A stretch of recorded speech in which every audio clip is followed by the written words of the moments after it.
নির্বাচনী উপদেষ্টাদের ভিন্ন ভিন্ন বক্তব্য ফ্যাসিবাদীদের বিশৃঙ্খলা তৈরির সুযোগ করে দিচ্ছে, এই মন্তব্য বিএনপির ভারপ্রাপ্ত চেয়ারম্যান তারেক রহমানের।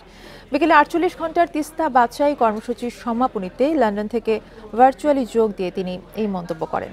নির্বাচনের প্রসঙ্গ এলে সরকারের কেউ কেউ বিচলিত বোধ করেন বলেও মন্তব্য করেন তারেক রহমান। তিস্তা প্রসঙ্গে তিনি বলেন, আওয়ামী লীগ ১৫ বছর ক্ষমতায় থাকলেও পানির ন্যায্য হিস্যা আদায় করতে পারেনি। শেখ হাসিনার নতজানু পররাষ্ট্র নীতি এর কারণ। দেশের স্বার্থ রক্ষা না করে তিনি নিজেকে ভারতের সেবায় নিয়োজিত করেছিলেন বলেও মন্তব্য করেন বিএনপির ভারপ্রাপ্ত চেয়ারম্যান।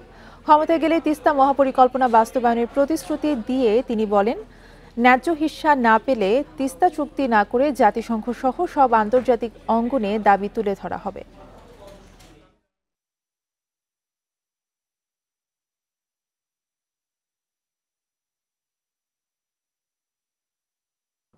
জাতীয় নির্বাচন নিয়ে এক এক উপদেষ্টা এক এক রকমের বক্তব্য এই খুনি মাফিয়া চক্রের সামনে বিশৃঙ্খলা সৃষ্টির পথ সুগম করে দেয়।